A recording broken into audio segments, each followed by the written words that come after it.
25 साल पहले से 30 साल पहले से रह रहे हम यहाँ।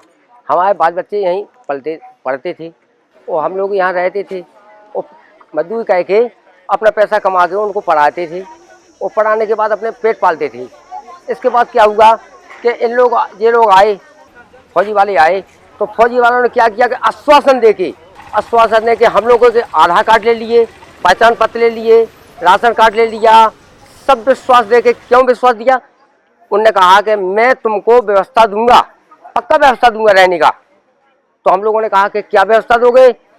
तो बोले कि तुम्हें ऐसा व्यवस्था दूंगा कि तुम्हारा मकान बन जाएगा वहीं।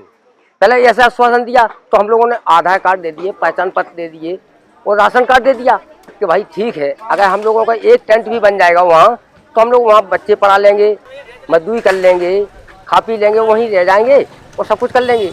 अब इन लोगों ने क्या, दूसरी बार आए तो दूसरी बार क्या, जब कागज ले गए, सब कागज पूरे वापस ले गए, फिर दूसरी बार में इन्होंने क्या कहा कि नहीं, हम तुमको रैन बसेरा दूंगा। तो हम लोग रैन बसेरा नहीं जा सकते, ना वहाँ से बच्चे पढ़ा सकते हैं, ना कुछ कह सकते हैं। हम क्या करेंगे फिर?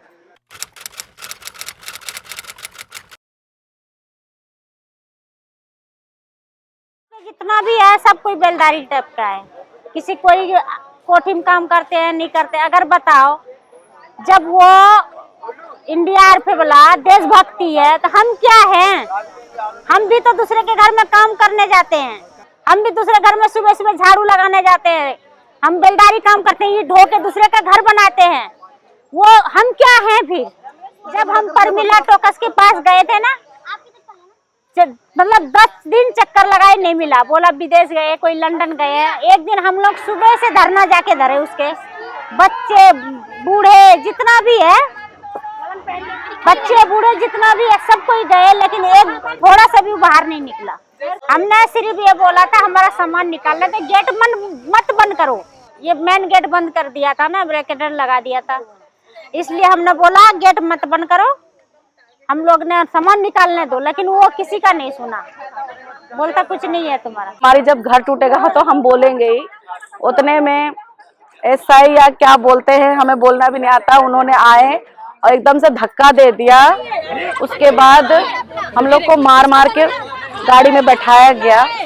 एक दीदी थी, उनके पूरे कपड़े फाड़ दिया पुलिस वाले ने, और मुझे भी मारा उन्होंने चढ़ने के टाइम डंडे से। फिर धक्का मार के हमें ले जाके वहाँ पे बंद कर दिया। बसंत कुंज है, बसंत विहार। 9 बजे से ले जाके अब छोड़े हैं। अब हम लोग आए हैं। मेरी बेटी को भी मारा उन्होंने, मेरी नंद को भी मारा। जिनको हाथ में आया उन्होंने, जेंट्स पुलिस ने मारा, लेडीज पुलिस ने नहीं मारा, जेंट्स ने हाथ लगाया। इस बात पे हमें खुंदक आ गया, इसलिए सब लोग हाथापाई होने लगी। ऐसी आदत था। हाँ जी, और इतना बड़ा अफसर होके उसको शर्म नहीं आया। 3 स्टार था। हाँ। तो उन्होंने हमें लेडीज के ऊपर हाथ उठाए, तब हम भड़क गए। इसको भी मारा, एक लड़के को भी उसने डंडा मारा। फिर हमें खचोड़ के धक्का मार के कपड़ा पूरा, उस दीदी का पूरे कपड़े फाड़ दिए थे उन्होंने। ये लोग ने हमारा घर छीन लिया और बाद में पानी और खाना देने आते हैं, वीडियो बना के।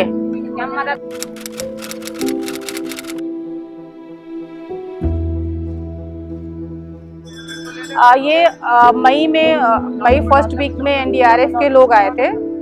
इनको बोला कि हम एक सर्वे करेंगे, आपको घर देंगे रहने के लिए, आपके अस्थायी रहने की व्यवस्था करेंगे, आप अपना आधार वोटर आई कार्ड दीजिए। बेसिकली वो उनका एक जो नोटिस लगाने का है, पहले ग्रुप में नोटिस लगते थे आप, लेकिन आप इंडिविजुअल नोटिस लगते हैं। तो उन्होंने सिर्फ इनकी इंफॉर्मेशन लेने के लिए ही वो लिया था डेटा। फिर उन्होंने झुग्गियों पे नंबरिंग की, 97 झुग्गियाँ थी नंबरिंग की, और नोटिस लगाया इन्होंने 19 मई को लगाया नोटिस कि 15 दिन का आपको नोटिस पीरियड दिया जा रहा है।